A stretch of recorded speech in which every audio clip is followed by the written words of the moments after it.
Paulo César, bem-vindo. Obrigado, bom dia, Marta. É doar vida, viu? Não é sangue, é doar vida mesmo. As pessoas têm que ser um pouco mais solidárias e empáticas com aquele que precisa, né? Muito legal. E essa ação é legal porque leva para quem às vezes gostaria, né? Gostaria Exatamente. de participar e não consegue, por falta de estrutura mesmo. Bom, vamos falar então, depois do anúncio, né, do Banco Central, de que o brasileiro, gente, está cada vez mais endividado. O governo federal parece que pode reagir, Paulo, porque essas dívidas são, na verdade, é uma grande bola de neve, né? Verdade. A bola de neve puxada pela taxa Selic, que a população muitas vezes não entende, não compreende como é que funciona tudo isso, mas de fato, a taxa Selic, que tanto se fala, impacta em tudo que a gente adquire e que utiliza meios de crédito. E hoje, praticamente, o brasileiro não sabe viver sem qualquer tipo de linha de crédito. Talvez esse conceito precisava ser revisto. Alguns países, cartão de crédito é alto luxo, viu? Nos Estados Unidos não se utiliza. É quem tem cash mesmo, ou seja, se não tem, não adquire. Ou se tem, talvez não valha muito a pena. O Brasil precisava rever alguns conceitos sobre isso, viu, Marta? Mas isso não é para hoje, talvez seja algo a longo prazo a ser analisado. Pois é. E afundado em dívida, o brasileiro tem que buscar mecanismos. Pelo menos 80% da população está endividada. O Banco Central confirmou que os endividamentos das famílias brasileiras subiu para 49,9% em fevereiro deste ano. O relatório de estatísticas monetárias e de crédito diz ainda que 10,66% do rendimento são para pagar juros. E adivinha quem foi um dos vilões dessa dívida? O amado e desejado cartão de crédito. Em março deste ano, inseparável amigo do brasileiro somou 428,3% de juros. Ou seja, o rotativo anual enforca as famílias e os trabalhadores nem percebem.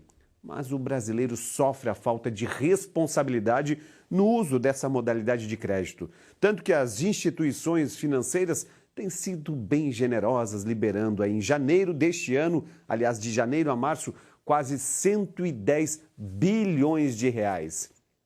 Mas aí, o brasileiro que tenta não ficar no vermelho, negativado, recorre a todo tipo de negociação e acaba se afundando cada vez mais em dívidas.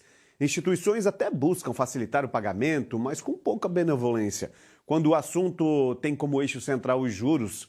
Aliás, é assim que os bancos ficam cada vez mais ricos e os pobres cada vez mais pobres e os trabalhadores cada vez mais quebrados.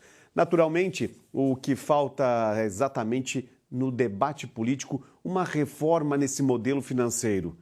E mais, incluir desde os primeiros anos da educação, da escola, a educação financeira. Aliás, quando os brasileiros se tivessem aprendido lá no passado a contar as moedinhas, a separá-las, a dividi-las entre o que pode consumir, o que pode economizar, talvez eles poderiam estar muito melhor hoje. Mas o sistema paternalista governamental sempre é um problema. Vem o governo federal de novo, oferece possibilidade de aliviar as dívidas. Agora o assunto do Ministério da Fazenda é o Desenrola 2.0. Ele promete reduzir os débitos em até 90%. A segunda etapa do programa do governo federal pode até ajudar, mas quem não sabe gerir o dinheiro, o próprio dinheiro, se perde novamente. Paga aqui, se endivida ali. A intenção do governo é usar o FGTS.